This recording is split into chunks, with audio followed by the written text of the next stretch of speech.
Powered by the Las Vegas Review-Journal, this is Vegas Nation Blitz. Presented by D&R House of Diamonds, making luxury affordable. Located in the One Summerlin building in downtown Summerlin. Welcome in, everyone, to this Week 15 edition of Vegas Nation Blitz. Cassie Soto here with you. After yet another gut punch loss, the Raiders are now 5-8 on the season with 4 games remaining on the schedule. Let's go ahead and dive into this episode, starting with our top stories brought to you by Capriotti's. Make your game day extraordinary with Capriotti's. Order now. Raiders beat writer Vinny Bonsignore joining me now. Vinny, the Raiders' Thursday night loss was equally embarrassing as it was frustrating for this team. I'm sure the Raiders were, of course, riding a 3-game win streak heading into SoFi Stadium, all for it to be wiped away by Baker Mayfield in 2 minutes. How big of a gut punch was this loss for the Raiders? Let's see. We live here in Las Vegas. I think Mike Tyson lives around here. Tyson Fury lives. Lots of boxers live around here. I think if you could combine a right hook by Mike Tyson and Tyson Fury, you'd be right in the ballpark right there. And look, all due respect to Baker Mayfield, who, by the way, I was trying to warn people, the guy can still play. He's only 27 years old, still got a cannon, got some swagger to him, fearless. He's not washed up, and I think we saw that on Thursday night. But all due respect to him, this was the Raiders shooting themselves in the foot. Let's be perfectly honest. You can't have the bonehead plays that they made late in that game. You know, you can't have Jerry Tillery knocking the ball out of Baker's hands right in front of the referee after a sack that would have put the Rams in a 2nd and 19 from their own 13 with no timeouts left, just over a minute or so. I forget exactly how much time. You can't do that. Cleve Farrell cannot line up offsides on a punt to gift wrap a first down to the Rams. You can't have those types of mistakes in close games like that. So all due respect to Baker, he had an opportunity and he seized it without question. But the Raiders only had themselves to blame for this loss. Yeah, well, of course, the Raiders are trying to move on from this loss, Vinny. And now let's go ahead and look at some roster moves that the Raiders have recently made. Following that loss, the Raiders released guard John Simpson. And earlier this week, the Raiders did go ahead and pick up Netani Muti off of the Broncos practice squad. What do these moves tell you? Are the Raiders still trying to be in there, trying to be in the playoff picture as much as they can be? What do you make of these roster moves? Yeah, I mean, they're going to play it through the finish line. There's no question about it. But I just think that the John Simpson experiment, ran its course. And he's another 2020 draft pick who just did not deliver. He goes unclaimed in waivers. A 25-year-old former NFL starter that 31 other teams just decided, nah, we don't want you. And I mean, I'm talking about a guy that would have been a minimal investment for some teams.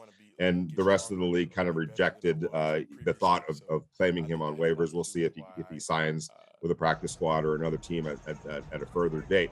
But that 2020 draft class now, 7 players that the Raiders had within the first 139 picks. There's 1 guy left from that draft, and that's Amik Robertson. That draft was supposed to be part of the backbone of this franchise moving forward, and only 1 guy still remains. Heck, 3 of those guys, as we talk about right now, aren't even on NFL rosters, and we're talking about 2 first-rounders and John Simpson, not even on anyone's roster right now. Tanner Muse is barely hanging on in Seattle as a special teams player. Lynn Bowden Jr.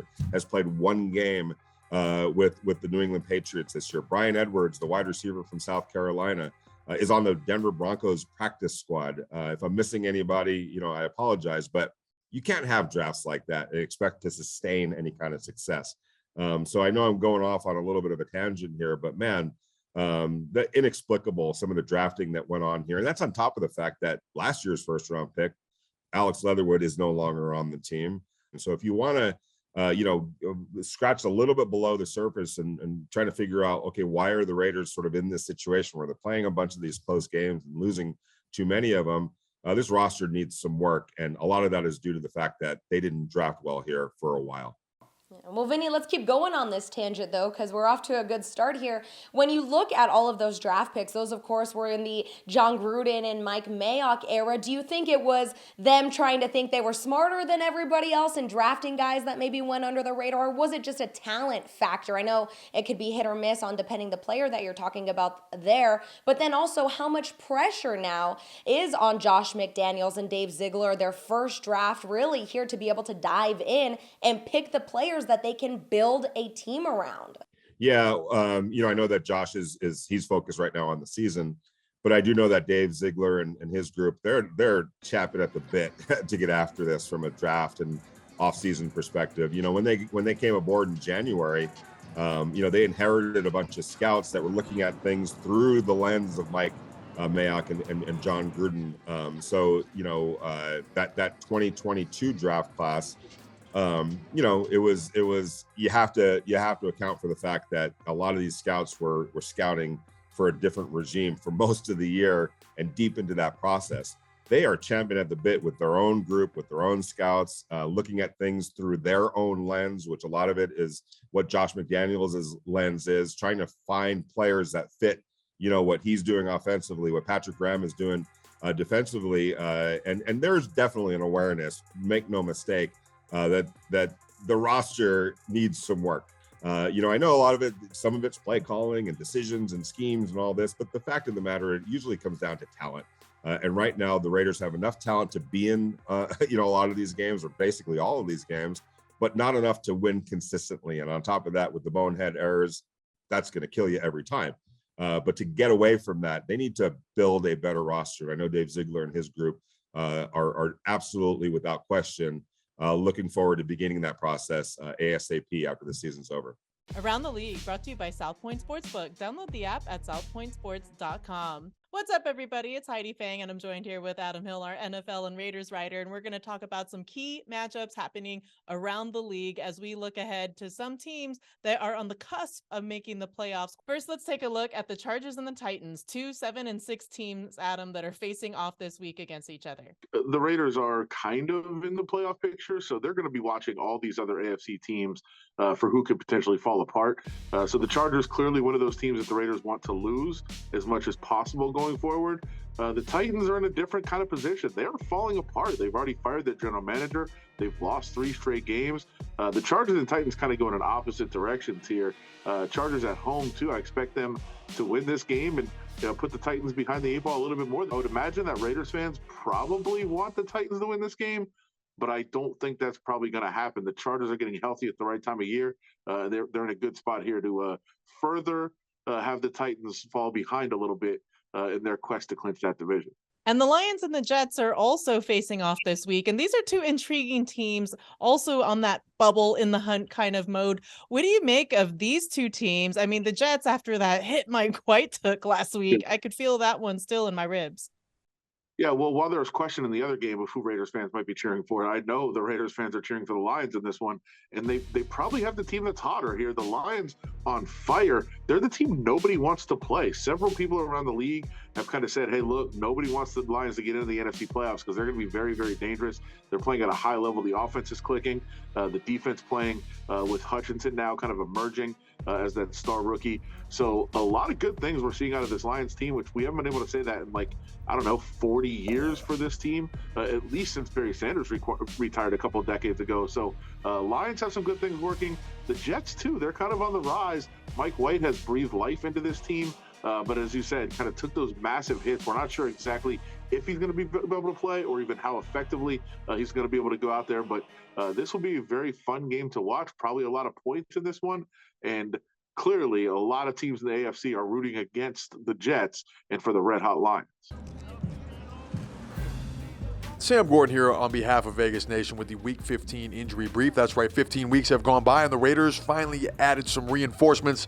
Darren Waller, Hunter Renfrow, who have missed the last 4 weeks while on injury reserve, returned to practice on Wednesday. They were full participants, and it looks like prognosis is positive as the Raiders prep to play the New England Patriots. Other than that, a relatively clean bill of health. Rock Ya-Sin and Alex Barrs, the only non-participants, the cornerback and the guard, sitting out with knee injuries respectively. Other than that, Andrew Billings, Jermaine Illuminor, Josh Jacobs, Dylan Parham, Denzel Perryman, and Sam Webb all limited. They look to be good to go for Sunday as well. Again, follow along with VegasNation.com for all injury updates as the Raiders prepare for a matchup against New England Patriots. That's right, Josh McDaniels against his mentor, Bill Belichick. Looks like he's going to have a full complement of pass catchers to finally see what they can do in that offense. I'm Sam Gordon on behalf of Vegas Nation. That is the Week 15 injury brief. DNR House of Diamonds is Las Vegas's elite private office jeweler, the perfect bridge between internet pricing and a traditional brick-and-mortar jewelry store. We specialize in loose diamonds, natural and lab-grown, engagement rings, fashion jewelry, custom design, and jewelry repairs. We operate by appointment in our beautiful offices in the One Summerlin building, downtown Summerlin. Our great relationships with the world's largest diamond wholesalers and our low overhead saves you hundreds, if not thousands, on your purchase. With Capriotti's, game day is always extraordinary. Fuel your passion with our award-winning cheesesteaks, in-house oven-roasted turkey, and classic subs. Or create a fan frenzy with our catering trays that are perfect for any crew. At Capriotti's, we deliver extraordinary to you. Now let's take a look at some Raiders social media. Oof, the fans of Raider Nation just can't seem to catch a break this season. Another bad loss, this time to the Rams on Thursday Night Football. The postseason seems unlikely, but all hope is not lost. There are a few outcomes out of the team's control that must happen for the Silver and Black to get a wild card spot. But if that Infinity Gauntlet is complete, the Raiders may be inevitable.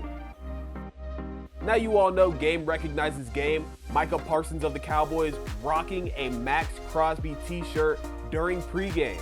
Now we have to keep an eye out to see if Crosby shows the same love to Parsons on Sunday. Now, honestly, what better time for some new ink than following a bad loss? Raider Nation still holding strong through this rough year. Cassie Soto back with you, and this week I am joined by sports columnist for the Las Vegas Review-Journal, Sam Gordon. Sam, with 4 games remaining, the Raiders aren't technically out of the playoff picture yet. They, I believe, would have to win out and hope and pray that some other teams lose a few. But at this point in the season, what do you think is the best-case scenario for the Raiders as we near the end here? Yeah, Cass. I mean, first and foremost, obviously, the Raiders aren't just going to lay down and not try and win these last 4 games. There is still a minuscule chance that they make the playoffs. They would need some help from teams like the Jets, the Chargers, Miami, et cetera, et cetera. But they're as long as they're mathematically in the equation, you can expect them to try and win games. I think from a big picture standpoint, really what you want to do if you're the Raiders is just play good football, continue to develop habits, winning habits. They've struggled to do that at times. I think we saw them emerge during that 3-game winning streak, and then the team reverted to what it has been earlier in the season. Last Thursday against Los Angeles Rams when they coughed up that lead in the fourth quarter, just struggling situationally on both ends. So you want to shore things up situationally and just see some cohesion, see a positive response to what was a devastating loss. So I think from that standpoint, playoffs, again, an extreme long shot. I won't hold your breath if you're a Raiders fan as far as the Raiders making the playoffs. I think Raiders fans know that. Ultimately, you just want to continue to see effort and some sense of cohesion continuing to develop as the Raiders try and shore up what's been situational weaknesses throughout the course of the season. Yeah, and following that up, Sam, what do you want to see from this team? We've seen, again, you mentioned sort of that roller coaster ride that we've been on yet again with this Raiders team. They've been in close games. They lose those games. Sometimes they win those games. They've given up big leads. They've lost games that they had no business losing, Sam. What do you want to see? Does this Raiders team have anything left to prove? Obviously, there was all that preseason hype, and they just really haven't lived up to it. No, definitely not, Cassie. At 5-8 and having lost as many one-score games as they did, having the loss to the Colts, the Saints, et cetera, it's definitely been a disappointing season. But there's a couple things I want to see. First and foremost, our colleague Vinny Bonsignore reported that Darren Waller and Hunter Renfrow could be in line to return this week. Well, what is that offense going to look like if you have Devontae Adams, Darren Waller, and Hunter Renfrow all out there at the same time? That, of course, was the vision when this thing was constructed at the beginning of the season. It hasn't happened because of the timing of the injuries and just not having everybody available. But with a month left to go, I think there's still a lot of merit in evaluating what you have if those 3 are healthy. And then I want to see if they can clean up, secondly, Cassie, can they clean up some of the penalty issues, right? I mean, your roster is your roster at this point. They're going to fall short of the playoffs. You know that you're going to have to make some tweaks in the offseason going into 2023. But something that they can control is their penalties, particularly the untimely penalties like the ones that they had on Thursday, right? That has been an issue. It's plagued the Raiders throughout the course of the season. After losing the way that they did on Thursday against the Rams, not that it hasn't been a focal point, but now I would imagine it's going to be even more of a focal point moving forward. Can this team clean up some of the mistakes in that end over the last month of the season? They're going to play, of course, a New England Patriots team that was known for playing clean football. That's what Josh McDaniels is accustomed to. Can he get his team to play clean football? Can his team play clean football in the last month of the season? Something else worth watching is the Raiders try and finish on a high note. Well, we'll save the full game preview for our Vegas Nation Game Day show later in the week, Sam, but you mentioned it there. The Raiders' next opponent in the New England Patriots, Josh McDaniels' former team, really where he made a name for himself in the league. What do you think this game will mean to him? Again, at this point in the season, this game was flexed off of Sunday Night Football, so both teams not really living up to those preseason expectations. What do you think this game will mean for not only Josh McDaniels, but for the Raiders as well? Yeah, Cass, it's just a huge opportunity for Josh McDaniels to, I mean, wouldn't you want to beat your mentor? I mean, what an opportunity for him, given all that he's been through, given the close losses. If you come out and have a statement victory, and at this point of the season, Cassie, any victory is a statement victory given how the Raiders played on Thursday. But if you come out and beat a New England Patriots team that is still one of the better defensive teams in the NFL, they've had their fair shares of struggles on the offensive side of the ball. But for the most part, this New England Patriots defense has been really, really good. So if the Raiders can go out there and put together a full game against a Patriots team that has been disciplined and well coached on that side of the ball this season, I think not only would it give the Raiders some confidence in their head coach moving forward, it would continue to give Josh McDaniels confidence that as he looks to shape his own culture and build his own identity separately of what he accomplished in New England. We appreciate you so much for tuning in to another episode of Vegas Nation Blitz. For all of your Raiders news, updates, and injury reports, you can always head on over to vegasnation.com. And please be sure to tune in to Vegas Nation Game Day, airing Saturday at 7 a.m., where we will bring you a preview of the Raiders' Week 15 matchup versus the New England Patriots. Until then, I'm Cassie Soto. Have a great week. Powered by the Las Vegas Review-Journal, this is Vegas Nation Blitz. Presented by D&R House of Diamonds, making luxury affordable. Located in the One Summerlin building in downtown Summerlin.